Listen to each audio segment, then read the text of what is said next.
ಶಿವರಾಜ್ ಅವರೇ, ಕೇಶವಮೂರ್ತಿ ಅವರೇ, ಶಿವಕುಮಾರ್ ಅವರೇ, ನಮ್ಮ ಇಲ್ಲಿ ಬಂದಿರೋ ನಮ್ಮ ಎಲ್ಲ ಮುಖಂಡರೇ ಮತ್ತು ಮಿತ್ರರೇ, ಭವ್ಯ ನರಸಿಂಹಮೂರ್ತಿ ಅವರೇ, ಈಗ ಇದು ಒಂದು ಬಹಳ ಅದ್ಭುತವಾದ ಒಂದು ಕಾರ್ಯಕ್ರಮ ಶಿವರಾಜ್ ಅವರ ಮಿತ್ರರೆಲ್ಲ ಸೇರಿ ಶುರು ಮಾಡ್ತಾ ಇದ್ದಾರೆ.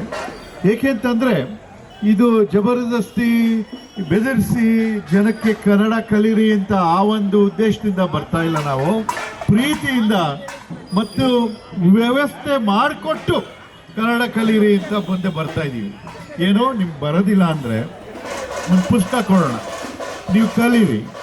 ಏಕೆ ಇವಾಗ ಕೃಷ್ಣೇಗೌಡರು ಅಷ್ಟು ಚೆನ್ನಾಗಿ ನಿಮ್ಮ ಮುಂದೆ ಎಲ್ಲ ತಿಳಿಸಿದ್ರು ಕನ್ನಡ ಭಾಷೆ ಬಗ್ಗೆ. ನೀವು ಭಾಳ ಜನ ಬೇರೆ ಬೇರೆ ಕಡೆಯಿಂದ ಬಂದಿದ್ದೀರಾ, ಇಲ್ಲಿ ಕೆಲಸ ಮಾಡ್ತಾ ಇದ್ದೀರಾ, ಇಲ್ಲಿ ವಾತಾವರಣದಲ್ಲಿ ನಿಮಗೆ ಖುಷಿ ಆಗ್ತಾ ಇದೆ. ಅದೇ ರೀತಿಯಲ್ಲಿ ನಮ್ಮ ಸಂಸ್ಕೃತಿ, ನಮ್ಮ ಭಾಷೆ, ನಮ್ಮ ಕಲೆ, ನಮ್ಮ ಇತಿಹಾಸ, ನಮ್ಮ ಕವಿತೆ ಇವನ್ನೆಲ್ಲ ನೀವು ಕಲ್ತ್ರೆ ನಿಜವಾಗ್ಲೂ ನಿಮ್ಗೆ ಇನ್ನೂ ಖುಷಿ ಆಗುತ್ತೆ. ಅದಕ್ಕೋಸ್ಕರ ನಮ್ಮೊಡನೆ ಬನ್ನಿ, ಸೇರಿ ಕನ್ನಡಿಗರಾಗಿ ಅಂತ ನಾವು ಮುಂದೆ ಬಂದಿದ್ದೀವಿ.